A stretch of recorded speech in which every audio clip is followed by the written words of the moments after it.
They offer you payment upfront because they believe you won't live long enough to collect.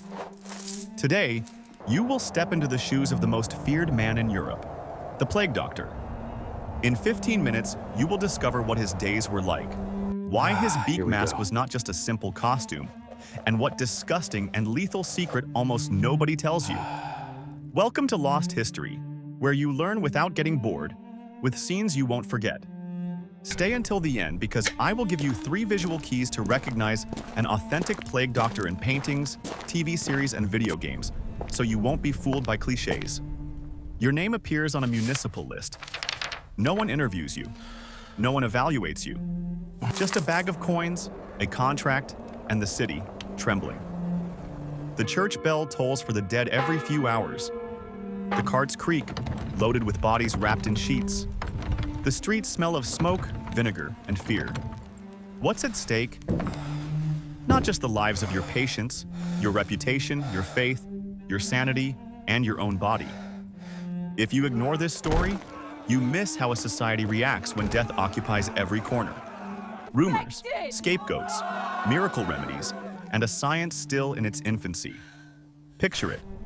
A house marked with a black cross, a candle burning down in front of a closed window, and inside, a lump under the armpit the size of a poisoned apple.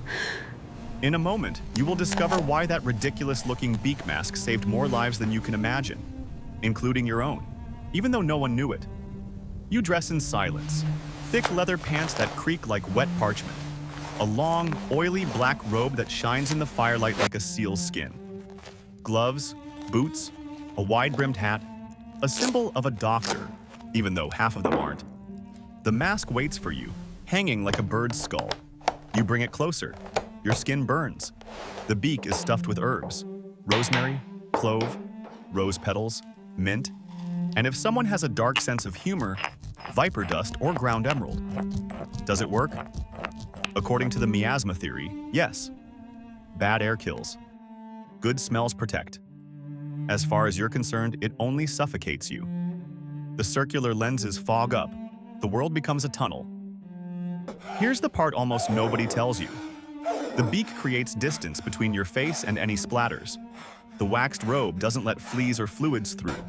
The gloves and the cane prevent contact. Without knowing it, you're wearing a proto-hazmat suit. You go outside. You knock on the door with the cane. A thick air hits you. Stale sweat, vomit, the sweet, sick smell of flesh. The woman is shivering in the bed. A red, taut bubo pulsates on her neck. You press it with the tip of your cane. It oozes. Her husband looks at you as if you've performed magic. You leave them a bowl of vinegar, some juniper incense, and a cut onion to absorb the evil. And also words. Your wife is afflicted with the plague. You have no cure. You have a routine. And a notebook where the names have become just initials because getting attached will get you killed. If it were you, would you enter that house a second time, knowing that nothing you're wearing might work? Or would you be more afraid of the look in that family's eyes as they cling to you like a plank in a shipwreck? By noon, you've already bled 2 patients, applied cupping to 3, and prescribed herbal poultices to several others. The neighborhood barber surgeon, with his sleeves rolled up and a stained apron, challenges you in public. A red-hot iron on that bubo, and that's it. And here comes the incredible part. That night, his patient dies screaming. The barber gets sick too. No one dares to mock you out loud again. You approach the convent, now converted into a pest house. Pews removed, rows of cots. A novice tries to be brave behind a cloth mask. He greets you with his eyes. An old woman tells a joke to keep from crying. A young man's breath sounds like wet wood splitting. Quick and short. You take notes. Male, 20-something, advanced stage, family present, prognosis, grim. But that's not all. Outside in the courtyard, orphaned children play a game with no rules. A little girl offers you a withered flower. You keep it. Not for a cure, but for your sanity. You walk towards the canal. The boatmen push bodies wrapped in sailcloth. The water swallows without judgment. They get paid by the week. They live for less than one. You pass by the butcher shop. Flies, scraps, buckets of blood. Who is A that? rumor brushes past What you. does he want? He carries it in his beak. His cane is from the gallows. In the square, an official proclamation bearing your signature, Rosemary Fumes Help, Avoid Large Gatherings, is found scrawled over with a skull on top of your name. That absurd suit works better than you think. It doesn't block invisible bacteria. Yersinia pestis doesn't have a name yet, but it does stop fleas and splatters. And even though they don't know it, that distance saves some doctors. Did you know that? One afternoon, a man attacks you. Ever since you started coming, they die. He raises his fist. You raise your cane, not to strike, but to mark the ground between you two. The guards arrive. They escort you. From that day on, you no longer walk alone. They protect you from the townspeople, and the townspeople from you. You signed a municipal contract, payment up front, modest housing, obligation to make visits, forbidden to flee. If you die, the city council keeps your notes. If you survive, we'll see. That document says more about the era than any chronicle. You were hired to die in place of others. The nights bring scratching sounds from the floorboards. You didn't pay them any attention until you see them in broad daylight. Rats. In the closed bakery, on top of torn sacks. In the granary, under a beam. A nest made of a mix of rags and bones. In the orphanage, a child with bites on his leg. No one officially blames them. The priest speaks of sins. Confess. The mayor of bad harvests, the barber of misaligned stars, and the people of you. It's your fault. Here's the part almost nobody tells you. Where there are more rats, the plague flourishes. You don't have a laboratory, but you have eyes. Fish markets with piles of guts. 4 infected houses. Behind the granary, 6 new crosses. It's not scientific proof. It's a pattern that drills into your mind. You prepare a crude poison, ash and glass mixed in fat. It disappears in 2 days. So do the rats for a few hours. They come back fatter. Last night, you dreamed of them wearing your mask. They speak to you with a hollow voice. Doctor, we've come to help. You wake up with the leather stuck to your skin with sweat. You seal the cracks with wax. You adjust the beak to fit tighter. You sleep with the cane crossed over your chest.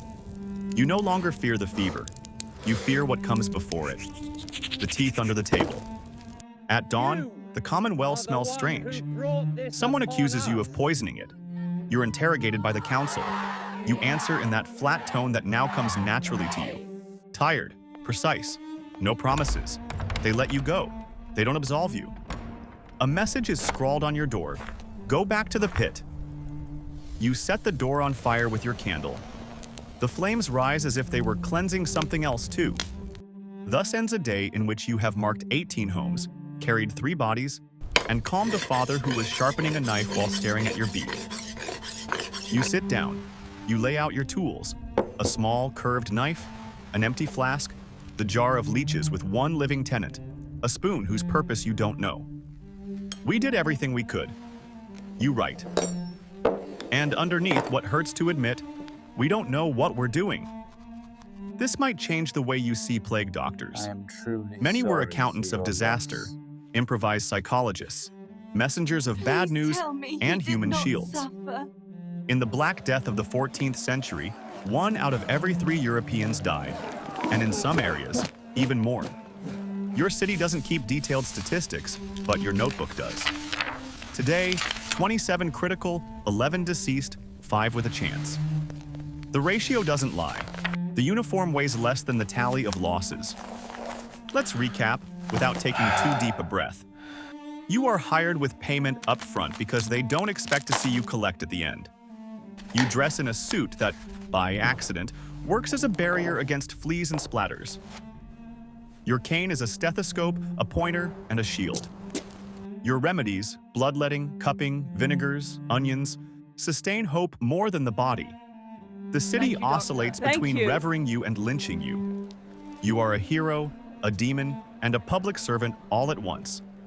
The rats, invisible in the discourse but omnipresent on the ground, draw the secret map of the plague. Your reward for staying until the end. 3 visual keys for spotting a real plague doctor in art and on screen. A waxed robe, not just loose cloth. It should hang heavily and have an oily sheen. The complete set, gloves, boots, and a hat. If something is missing, it's more likely a costume than protocol. A cane in hand, a bag, and a notebook at the belt. They weren't mere extras. They took notes, they pointed, they counted. The candle burns out, you hang up the beak mask. In the fogged-up lens, a voiceless city is reflected. Perhaps tomorrow you will knock on another door marked with a black cross. Perhaps tomorrow, the cross will be on yours. And still, you pull on your boots, fasten the straps, and go outside. Not for glory, but out of habit, duty, and stubbornness. Because in a world that is burning, someone has to knock on the door and go inside. If you like these deep dives where you learn without getting bored, give this video a like and subscribe to Lost History. Every day, a historical journey with scenes you won't forget.